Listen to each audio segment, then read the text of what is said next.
Hello friends, my name is Pankaj Vaishnav and we are understanding chapter 3 of geography, that is water resources. तो इस chapter में अभी तक हम क्या क्या बातें समझ चुके हैं। हमने समझा कि अर्थ पर वाटर रिसोर्सेज कितने हैं और उसमें फ्रेश वाटर बहुत कम है और ये फ्रेश वाटर हमें कहां कहां से मिलता है। फिर हमने ये समझा कि वाटर स्कैरसिटी क्या होती है, वाटर स्कैरसिटी के मेन रीजंस कौन से हैं और हमें वाटर कंजर्वेशन करना क्यों जरूरी है। आज के इस पार्ट में हमें समझना है बेसिकली मल्टीपर्पज रिवर प्रोजेक्ट्स क्या होते हैं और इनका क्लासिफिकेशन हम अलग अलग बेसिस पर कैसे कर सकते हैं। तो आज के पार्ट में जो भी बात हम समझेंगे उससे अपनी कॉम्पिटेंसी क्या डेवलप होगी, हम समझ पाएंगे कि डैम्स को मल्टीपर्पज रिवर प्रोजेक्ट्स क्यों बोला जाता है।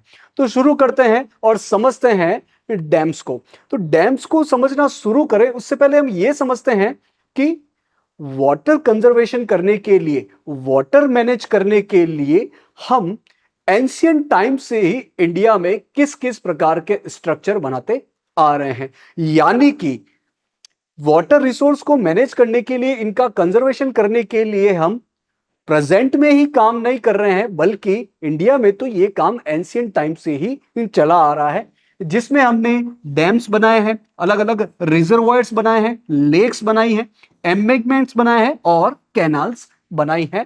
कुछ एग्जाम्पल के माध्यम से समझ लेते हैं कि कैसे एंशियंट टाइम में अलग अलग प्रकार के हमें वाटर मैनेजमेंट के स्ट्रक्चर देखने को मिलते हैं।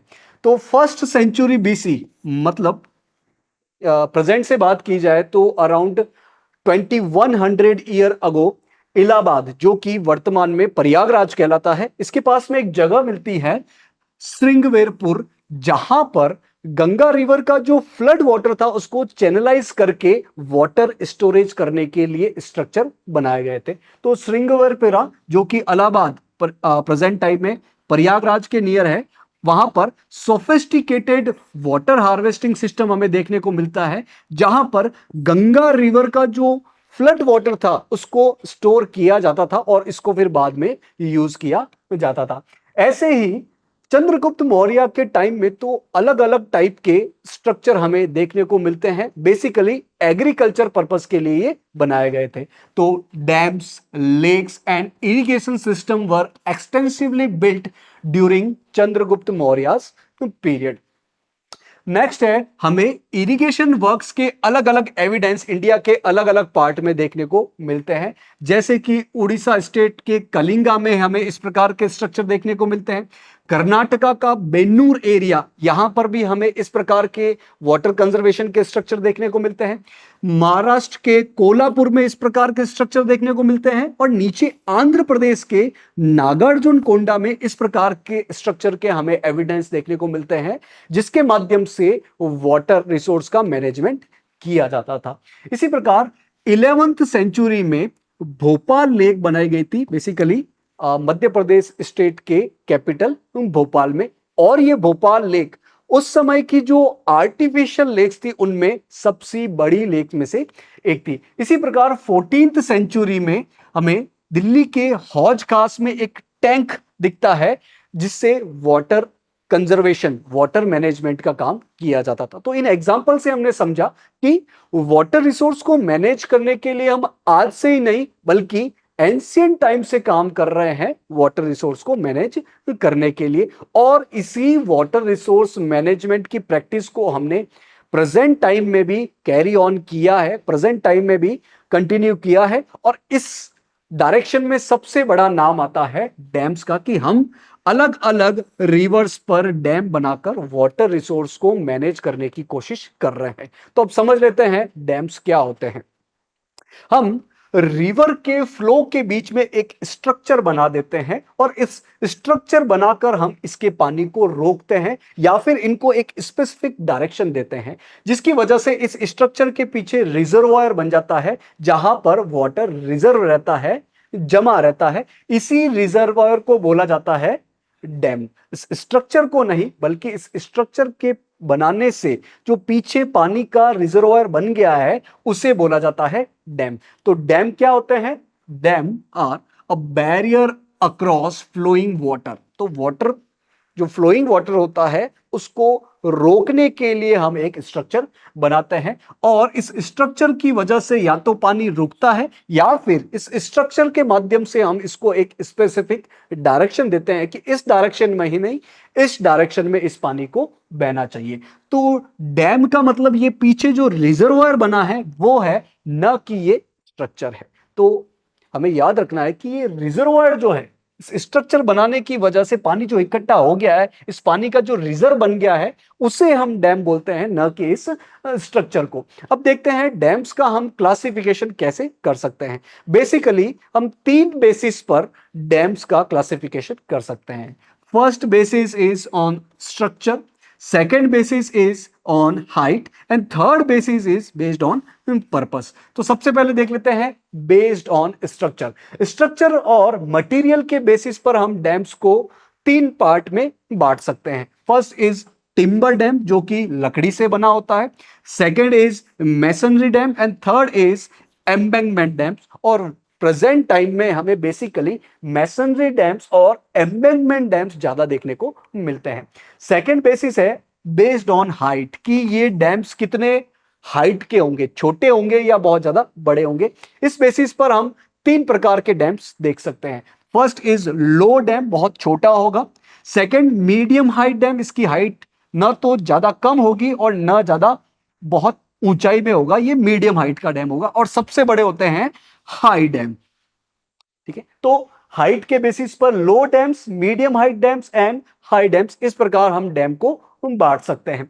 ट्रेडिशनली जो डैम बनाए जाते थे वो रिवर को एनक्लोज करते थे, मतलब रिवर के पानी को इकट्ठा करते थे, और साथ ही रेन वाटर को भी हार्वेस्ट करने के काम में आते थे। और जितना भी पानी इसमें हम मैनेज करते थे, जितना भी पानी हम इसमें बचाते थे, रोकते थे, उसका अधिकतर पानी जो है, उसका जो मैक्सिमम वाटर है, वो अपने एग्रीकल्चर के काम में आता था। तो ट्रेडिशनली हम जो इस प्रकार के स्ट्रक्चर बनाते थे, उसका बेसिकली एक ही पर्पस था कि अपनी एग्रीकल्चर फील्ड में क्रॉप प्रोडक्शन को बढ़ाने के लिए हम वाटर को अवेलेबल करवा सके। लेकिन प्रेजेंट में हम डैम सिर्फ एक पर्पस के लिए नहीं, बल्कि बहुत सारे पर्पस को पूरा करने के लिए बनाते हैं। जैसे कि बेसिक पर्पस तो हो ही गया है, इरिगेशन पर्पस।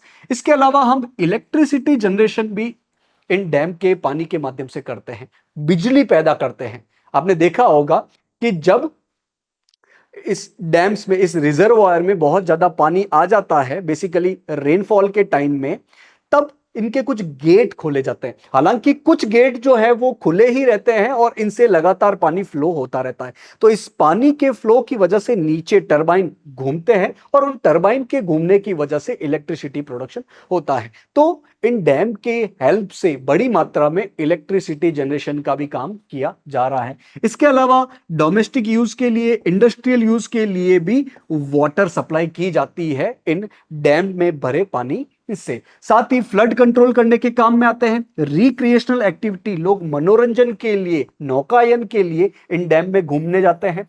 इनलैंड नेविगेशन, मतलब कंट्री या किसी स्टेट के अंदर ही एक जगह से दूसरी जगह पर ट्रांसपोर्टेशन का काम जो है वो इन डैम के माध्यम से किया जाता है। साथ ही इसमें फिशरीज प्रोडक्शन का काम भी बड़ी मात्रा में किया जाता है। तो प्रेजेंट टाइम में इन डैम्स के यूज सिर्फ एक यूज तक ही सीमित नहीं है, बल्कि बहुत सारे पर्पस है, बहुत सारे काम इनसे हम लेते हैं। तो because dams are used for multi-purpose in present time, that's why they are called multi-purpose projects or multi-purpose river projects।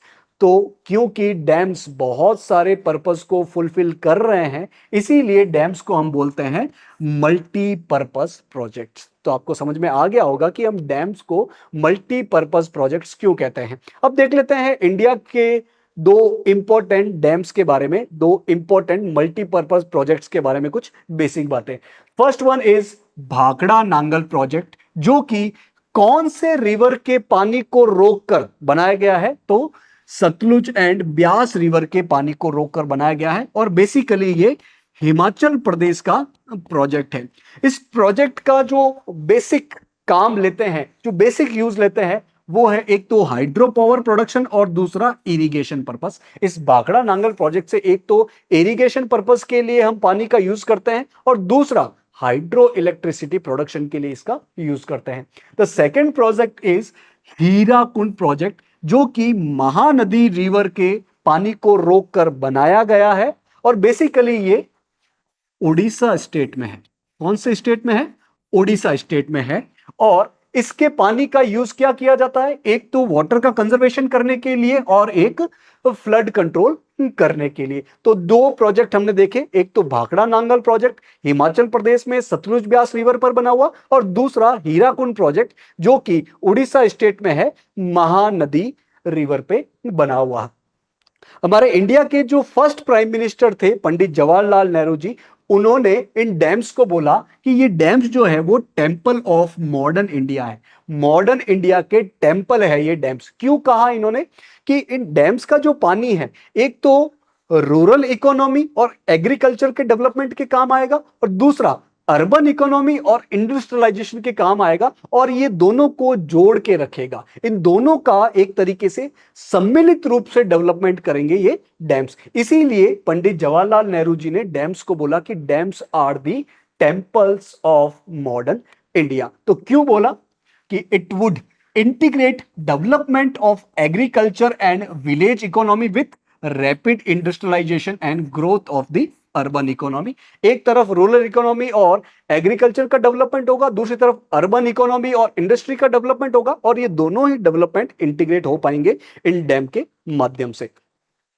तो आज के पार्ट में जो भी हमने समझा उससे अपनी लर्निंग आउटकम क्या रहती है कि हमने एंशियंट टाइम से ही वाटर को मैनेज करने के लिए अलग अलग स्ट्रक्चर बनाए हैं, कुछ एग्जांपल्स भी देखे और हमने प्रेजेंट टाइम में भी इस प्रैक्टिस को कैरी ऑन किया है, इस प्रैक्टिस को कंटिन्यूस किया है और इसमें सबसे बड़ा नाम आता है डैम्स। डैम्स को मल्टीपर्पज प्रोजेक्ट्स क्यों कहा जाता है यह भी देखा और पंडित जवाहरलाल नेहरू जी ने इनको टेंपल्स ऑफ मॉडर्न इंडिया क्यों कहा है यह भी देखा। तो आज के पार्ट में जो भी पढ़ा उसको हम कुछ क्वेश्चन के माध्यम से टेस्ट कर लेते हैं। The first question is from ancient times evidence of sophisticated irrigation works has also been found in Nagarjunkonda.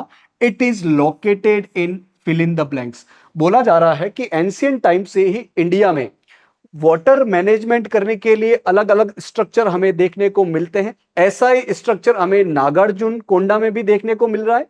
तो नागार्जुनकोंडा कहां पर लोकेटेड है? Option A is Andhra Pradesh, option B is Odisha, option C is Karnataka and option D is Tamil Nadu. तो हमने देखा था कि नागार्जुनकोंडा कहां पर है? Andhra Pradesh. Option number A will be our right answer. Next question, question number 2। Jawaharlal Nehru proudly proclaimed the dams as the temples of modern India because।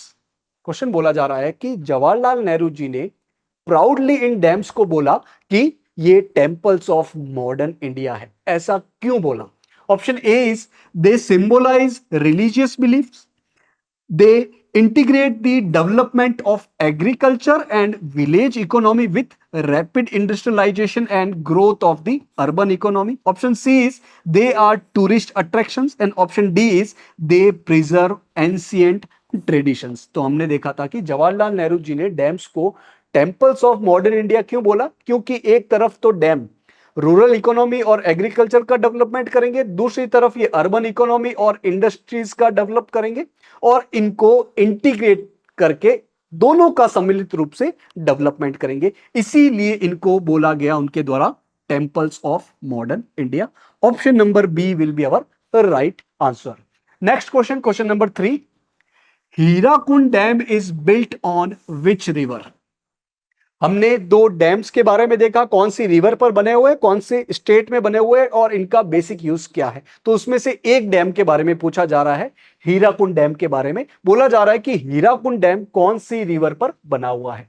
Option A is Ganga, option B is Sutlej, option C is Narmada and option D is Mahanadi. तो हमने देखा था कि Hirakud dam Odisha state में बना हुआ है और कौन सी रिवर पर बना हुआ है? महानदी रिवर पर। Option number D will be our right answer. तो आज के पार्ट में जो भी हमने पढ़ा इन क्वेश्चन के माध्यम से हमने टेस्ट भी कर लिया है। होप कि आज की क्लास में जो भी पढ़ा आपको समझ में आया होगा।